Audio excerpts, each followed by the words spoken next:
Hi everyone. This is kind of like day 6. It's not going to be so much about the painting like I had thought it was going to be. I've been working on other commissioned pieces while I'm working on this one.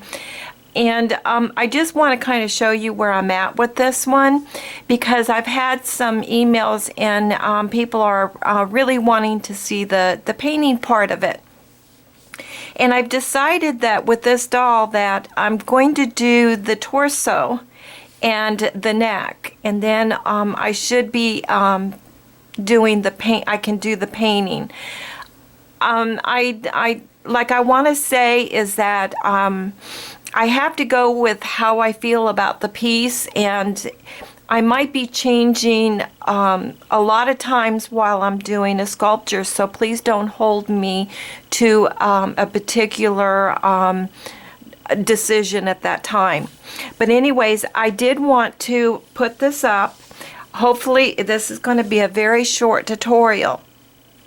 There's a couple of things that I do want to share with you from my last video. And I have gotten such a great response from all of you with emails that you really are excited about using baking soda and the paint thinner and the beeswax. The one thing that a couple of things I want to express with this is that remember, when you use the paint thinner, use a very little bit. Make more of a paste, a nice thick paste. Use more baking soda than anything.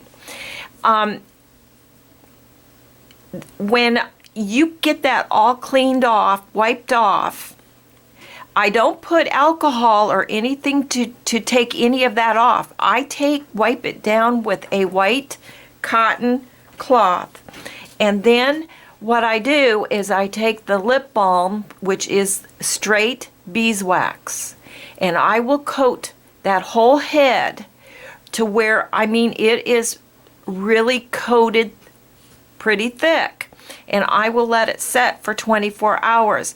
I find by letting it set for 24 hours, I get much better results, meaning it has a nicer look to it and a feel to it. It's kind of like a porcelain feel. Okay, now I'm going to share with you with the, here's the other thing that I wanted to really express with you.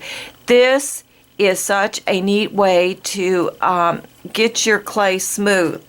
And that is when you put your beeswax on it, and just a little layer, and let's say you've got a little area that you want to take down, put some beeswax in that area, and then take your X-Acto knife and just lightly scrape it. It won't leave any marks in your clay. It takes off the finest layer, first layer, and I love watching it, how it works. If you see that you have more dirt around your clay, do the same thing. Put a little bit of the beeswax on it, and then just take your X-Acto knife and just go right over it. And I don't bear down. Just lightly skim it, like if you were skimming soup. You put some. I don't know. Something I'm trying to think of how you'd skim something very lightly. Okay. Now, the other thing is, I'm going to tell you, I've already done this, but I'm going to explain to you what I do. Now, I do use the oil-based Genesis paints, and somebody asked me if I would try this technique on using pastel chalks or makeup. And I told them that I would, so I'm going to experiment with that, because I understand a lot of people can't put a lot of money into this kind of work if they're just starting out. So if it works, I will make a video and I will show it to you. If it doesn't work, you probably won't hear from me about it. Okay, now I'm going to show you what I do with the Genesis.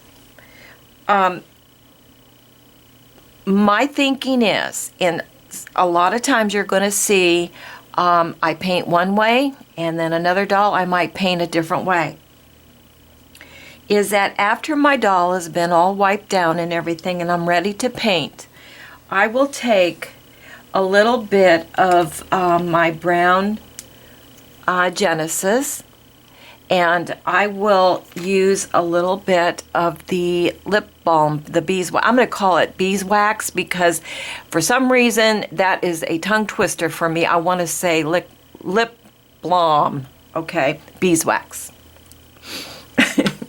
Okay, I mix a little bit of that in with the Genesis. Then what I do is I go ahead and I will just coat the whole doll with it. And I will take a nice, soft, white cotton cloth. And I will lightly wipe that down. And what I'm doing is, if you've got like a little scratched area or an uneven mark on your clay, and your paint will grab to that spot and will stay there. So that tells me that I need to go back in there and I need to do some more E-Magic Eraser or the baking soda. But usually it is just only the E-Magic Eraser. You will be so amazed at how much that this eraser will take off and smooth your clay. I'm not kidding you. It makes it feel just like porcelain. Okay, now, after I do that, then I take the color of whatever color that you're going to use as far as a blush, and I mix a little bit of white and a little bit of yellow. And I put the beeswax in it too, make a nice little paste. I will go in there, I will coat the whole doll head. And then I will take my rag and I will lightly wipe it. Then I will have like little lines around the eyes and everything. Well, sometimes I want a little bit of that on there. Well, then all I do is I take my paintbrush and I will lightly just very lightly touch it to where you're blending it. You're blending it into the doll's head. Okay, that's pretty much all I can give you on the painting. I will think about this and I'll see if I can maybe present a little bit more of a demonstration for you. But I wanted to let you see where I'm at right now.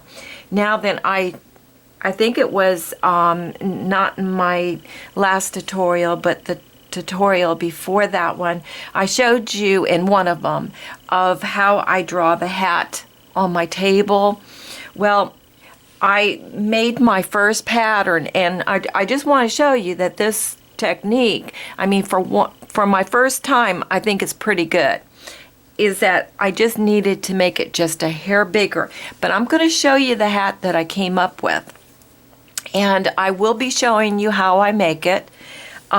It's just a prototype. I mean, it's not even all glued down or anything. So, but I'm going to show it to you so that we can all get an idea and a feeling of what she's going to start to look like. And I'm going to put her, see how it's not not glued. Okay, so I'm going to put her little hat on. Let me bring this down just a little bit. And then she's going to have a netting. Let's see if I've got it in the camera. And it's kind of making it dark, isn't it? I need the light on the other side of me. Okay. All right. But you get the idea. next time I'll change my lighting on that one. But she's going to have a netting that will come across her face, and then the back of it will come up with a kind of like a bow or something. And then her hair is going to be like bunched up in a netting ball. This is what we're thinking. She might just even have long hair for all I know. But I wanted to show you, and kind of, okay. Well, I can't really do too much with the lighting on this one. So everyone, I'm going to go and I'm going to make the torso and put the neck on, and then we'll see if we can get to the painting. Just wanted to let everyone see where I'm at. And I also want to just mention this too. Now, I'm not sure, but I'm working on a doll. It's a child. And I used to make these a long time ago. It's actually a technique that everybody was doing, and when I was in porcelain, of coming up with posable dolls. And I took that technique that I was using and I applied it to polymer clay. And I made a lot of these dolls. I got so sick of even making them. And I thought that I would share this with you because they are a lot of fun, and I think they're just adorable. So if I can get that worked in with the tutorial, I'm going to do this, and I think you're going to really like it. So everybody, I'm going to get back to work, and I'll see you real soon in my next tutorial. And I just want to thank everyone for your wonderful emails, comments.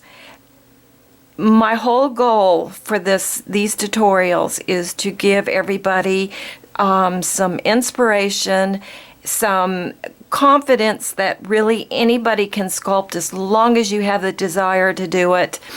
And it doesn't happen overnight. You just have to practice and practice and practice. And the other thing too is with the painting.